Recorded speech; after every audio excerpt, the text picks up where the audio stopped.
very good to see in terms of a discussion on the super region.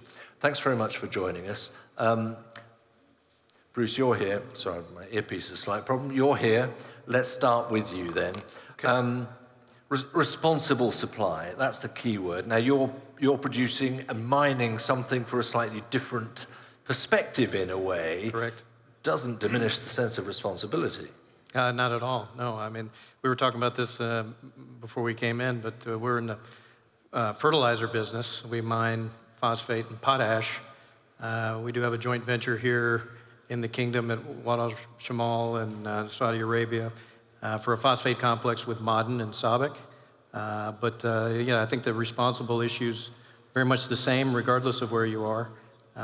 Even though our operations are mostly in the Americas, north and south, which different challenges, you still have issues with people and sustainability and being responsible. So, and as you say, you are in the West. Do you have an eye out towards the super region?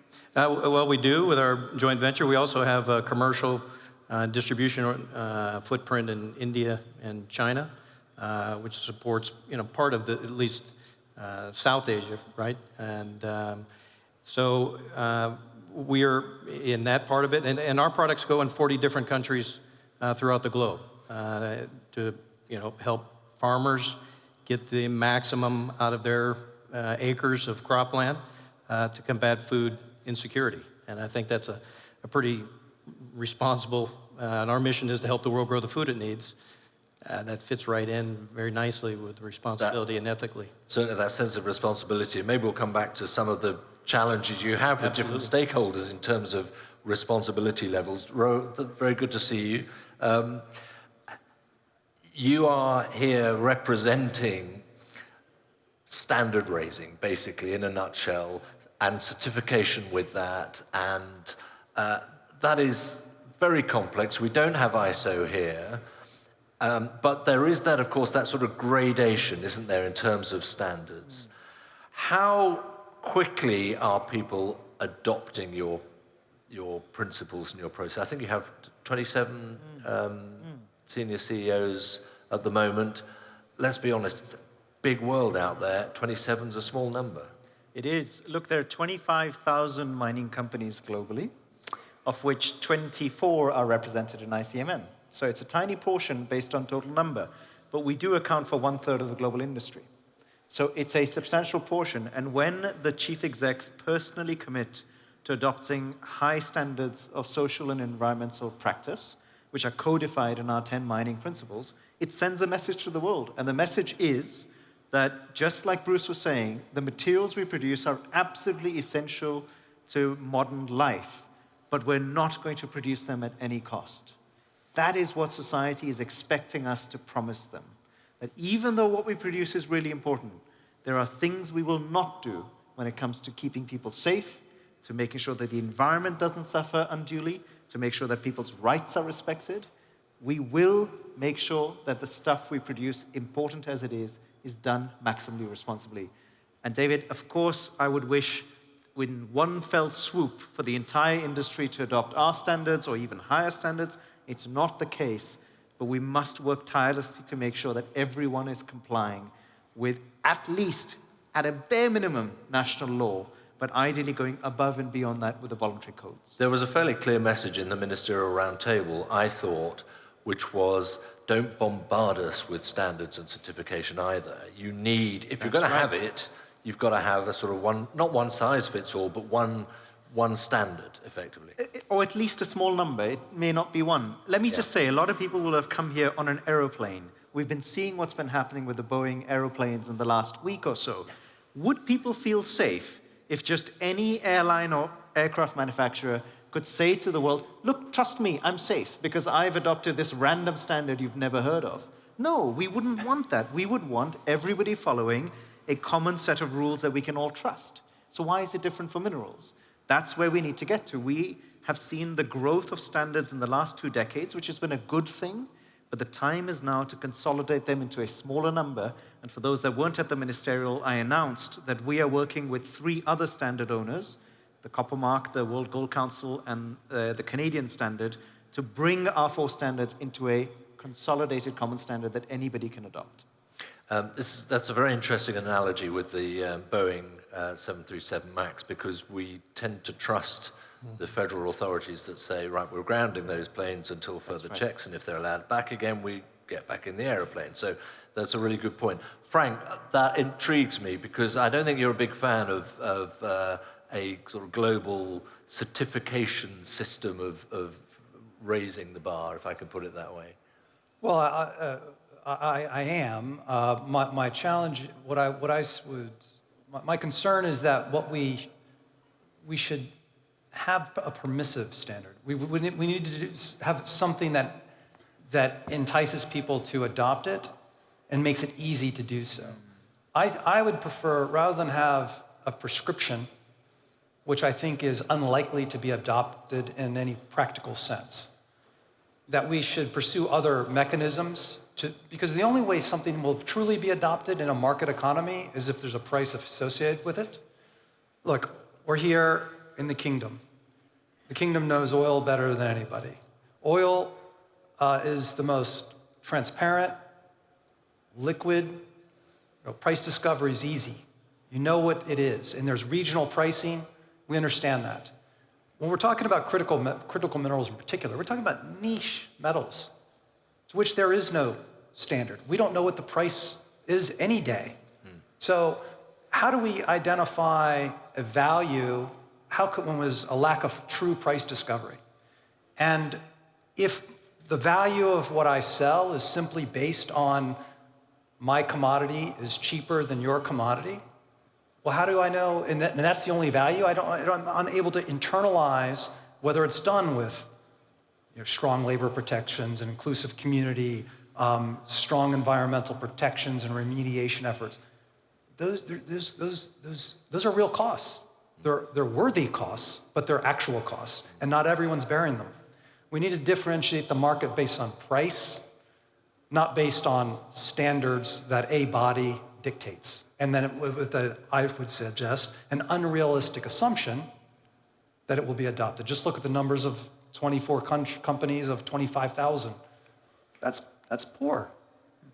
Well, look, we'll get down the line, but that's a pretty direct indictment, really, of where you've got to. I hate to put it that way, but even if the big guys are all saying, yeah, we'll adhere to this, if you've still got tens of thousands, maybe more, this is a busted flush, isn't it? Yeah, but that's where you need the likes of BMW to say, we're not going to buy from somebody that doesn't adopt good standards. That's a way of putting value on things that the responsible producers are doing.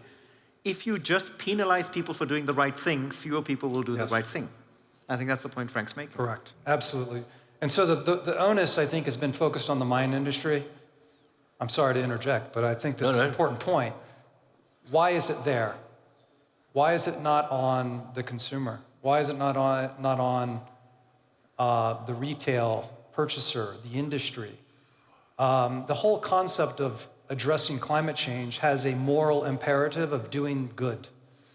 But what if the way in which we do it is doing harm? Mark Carney, who was in charge, he gave a speech. He spoke about the tragedy of the horizons. We must invest today to avoid a tragedy tomorrow, in this case, climate change. And I would argue that unless we do something today and have proper price discovery and transparency of the supply chain, we're having tragedies all the time now of communities who will never realize that climate change effect. Well, I'll come back to transparency and disclosure and how valuable an incentive that can be. But before we do that, it intrigues me that you're covering Africa and Australia. Right. So you've got two very different jurisdictions many jurisdictions to focus on there. What do you see as the greatest challenge then for Anglo-American in finding a sort of, if you like, a common platform on which to operate in terms of standards, in terms of expectations of ESG and looking after you? I would say that it's largely dictated by clearly what the investors and the markets define, and also more increasingly our customers. Because for us as Anglo-American, I mean, the last thing we would want is our customers to know that, you know, their diamonds are being mined and processed by underage children, or that the proceeds from the minerals that producing countries derive are actually being squandered by government officials. So this aspect of provenance and knowing transparency is very important, which is why we're very much supportive of IRMA in terms of the standards, but also of organizations like EITI, where there's a drive for transparency to say these proceeds as country or sovereigns, you know, this is where your royalties are actually being spent for the benefit of the country. I would say that I wouldn't really see much of a difference between the demands from an African context to an Australian context, because we see ourselves obviously as a global company, and therefore, you know, we aspire to do what we do from a global context. Okay, thank you very much indeed. Bruno, let me turn to you then. So the very suggestion that you work on the minerals IPCC suggests that that is the route that you would like to see minerals taken, to have their own equivalent that sort of stands in the same breath as the IPCC, perhaps. Is that going to happen, and how much would that help? The political and the economical logic speaks in favor of a global framework. We have heard the problem with the many different standards that are used. I personally know 124 different standards in the mining industry. It's completely mess. Yeah. It's impossible to manage for a firm that is active in different markets. But also at the level of the public regulation in different countries, we have exceptional big differences between Kazakhstan and Australia. There are completely different legal systems. And this is an headache for the companies, an headache for the investors. On the other side, we know that the amount of raw material that will be used in the next decades will double. No way to change it. We know that this extraction is causing more than 50% of the climate problems, 90% for biodiversity losses. These are numbers that are analyzed in the IRP, in the IPCC of climate. And so we need a framework on one side to prevent and limit negative impact of the extraction. On the other side, to give solid level playing field to the industry worldwide. So, and this speaks for a global framework. Let's put it in that way, in a more general way.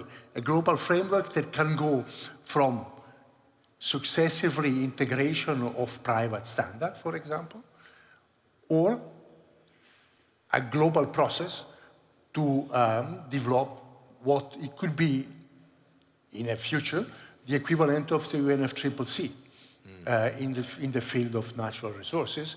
That is the place, let's say, where all innovation, all ideas come together, and you write down where you just have an agreement. Yeah, Andrew, I wonder how that sounds to you a little bit, but you're in a position, you're in the super region, Central Asian mining company. What are the challenges you deal with then on the ground? Yeah, so when we were listed for 15 years in the UK Stock Exchange, we've seen the 120-odd different assessments of your kind of ESG performance across all these things. But as a company, we had the international expertise, we have the resources to understand these issues, to put in place the right governance structures, to have very high standards in respect of employment, environmental, tailings, community relations, and all these different areas. But one of the challenges that we really face operating in Central Asia is that whilst we as a business may have all of these things in place, we also have a duty to try and maximize the economic opportunity for the communities around us. And that means localization. And those local suppliers, local parts of our supply chain don't have necessarily the same internal structures as developed as ours, and it makes it extremely challenging for them to try and meet our expectations. And it's not simply a matter of sort of contracts or sort of due diligence, etc. You actually have to be far more engaged to help that supply chain locally meet the standards that we expect, that the society expects in terms of that supply chain. So what do you do? So we engage in a whole, from the initial sort of DD to contractual expectations, but it goes way beyond that because, we talked about price. Okay, we are required in certain circumstances to accept the lowest cost bidder, but the short-term benefit from having a low-cost bid versus, our position, which is taking a much more longer-term license to operate. We want to meet these high standards. There is a trade-off between them, and the lowest cost bidder often doesn't have the additional health. I'm going back to basics. We may not have the right level of health and safety supervision, may not actually have the right PPE, may not have vehicles that are maintained properly. All of these very basic things, which we expect and we demand, and yet if you follow a sort of pure localization operating in this particular part of the world, these are challenges that we have to face and work with them. So we require these things. It means that we can't have supplier changing too rapidly because we have to actually train their workforce to meet the standards we have. We have to put additional resources ourselves into supervision, into ensuring their PPE is there, and so on. So it's a high level of engagement to ensure that we, through them, can achieve the standards that we would expect.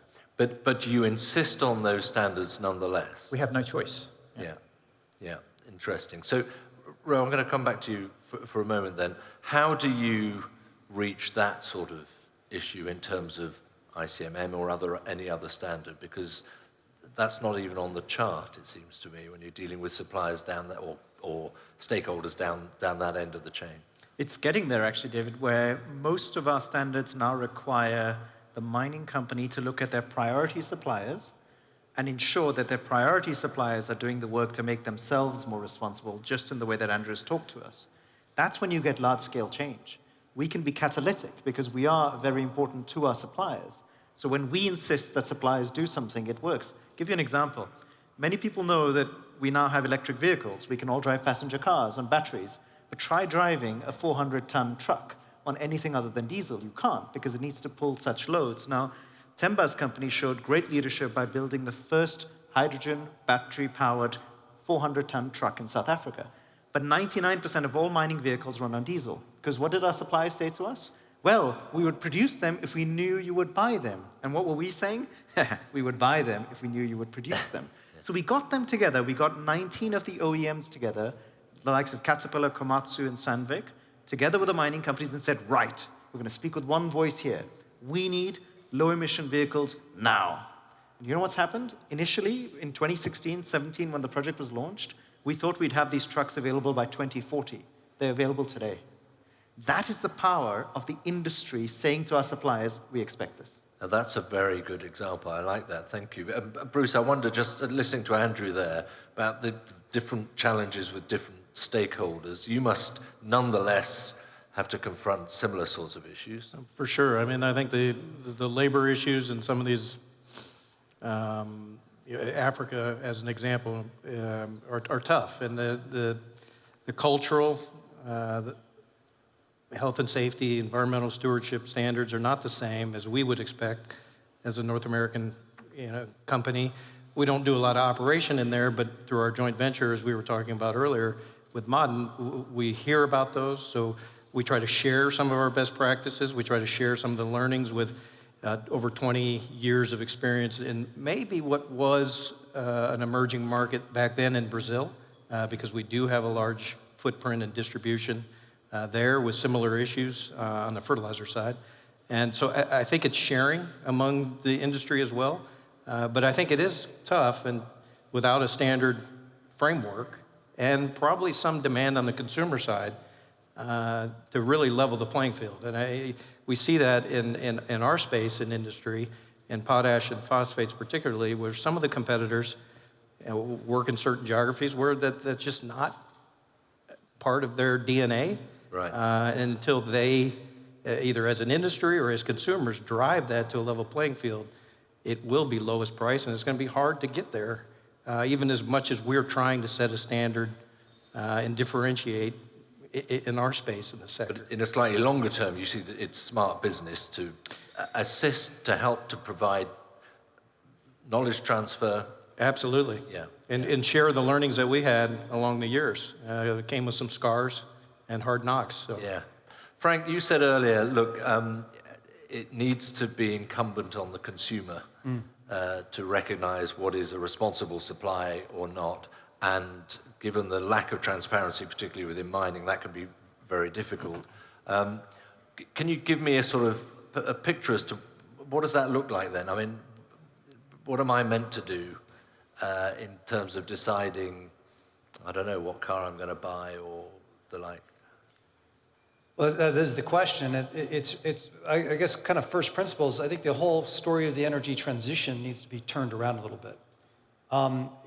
Politicians have been telling us that we could have an energy transition to transform the global economy, the engine of the world, from something in which we are abundant and operate, and change it, and it will be cheaper and quicker and be better for us. And that is untrue. It will not be cheaper necessarily, and it will have considerable disruption. Plenty of people here tell us it will be cheaper.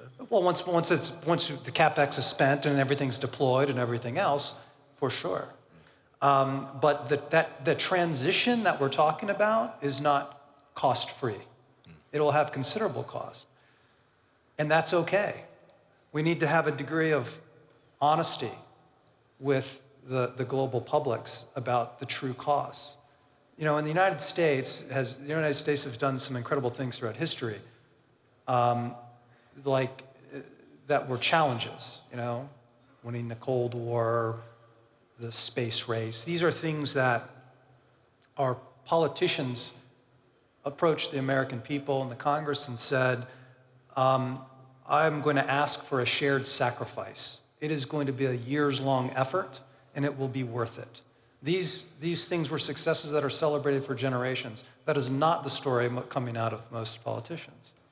So I would suggest that we have to have a rethink that to have a responsible, secure, and clean supply chain will have a cost associated with it, and it should, and that's okay.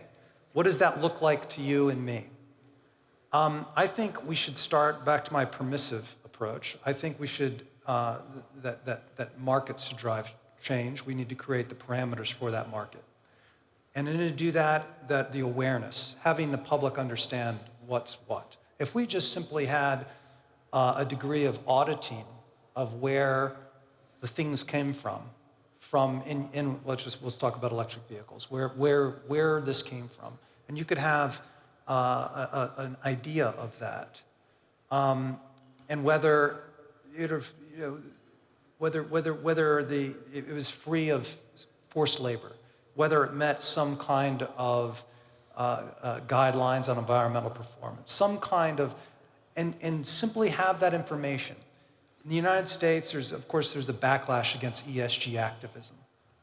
But what I think that's demonstrated is that it's a powerful force.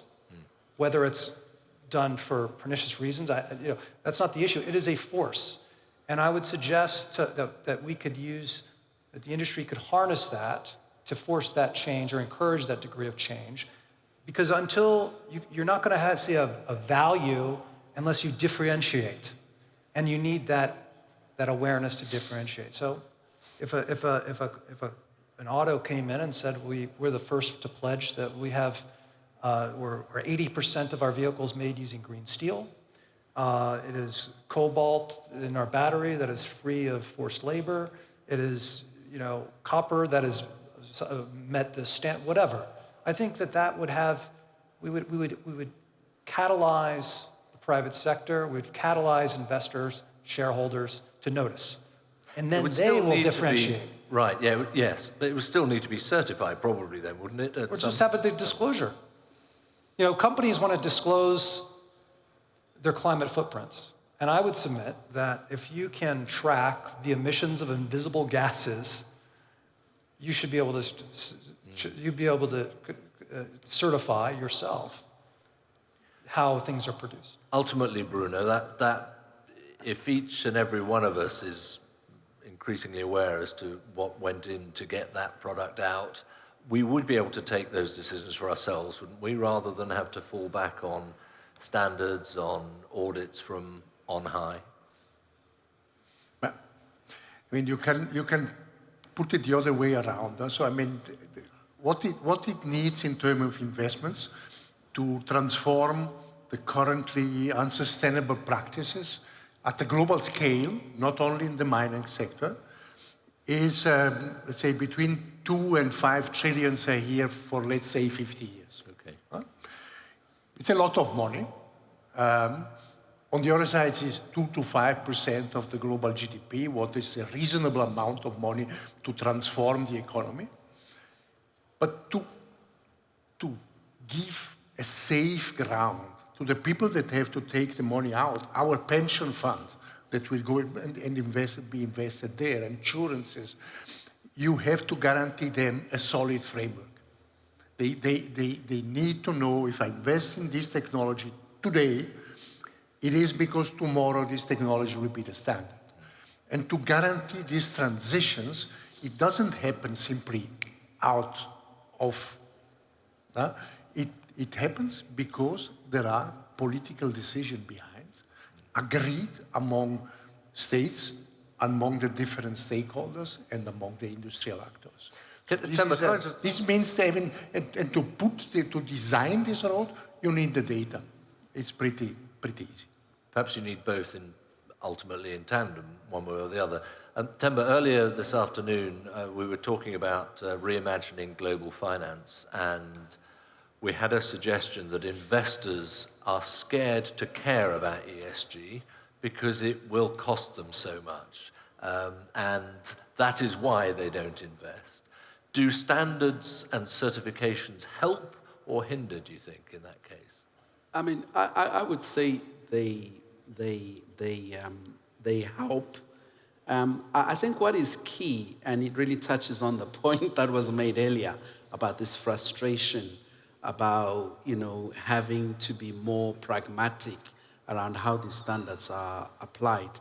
I mean, as a company that's operated in Africa for well over 100 years and in Latin America for well over 50 years, the reality is that's part and parcel of what you have to do to operate in those jurisdictions. The other reality as well is that gone are the days where we can walk in and extract the minerals and metals. We have to build local capacity. We have to build downstream. So therefore, we have to ensure as well that how we do our mining is aligned to that. Now, for us as Anglo, we have taken a strategic approach where we've said, you have the UN Sustainable Goals, you have the likes of IRMA, the Extractive Industry Transparency Index, and you have your governance and financial standards.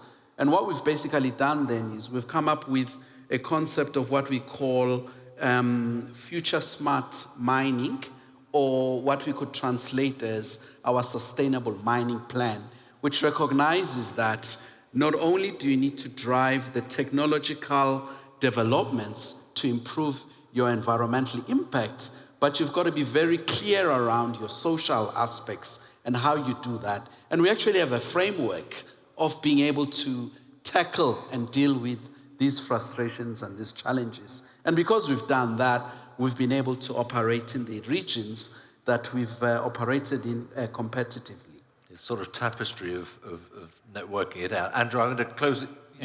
Yeah, go ahead. So, I mean, when you came to me the first time, you asked me about the challenges.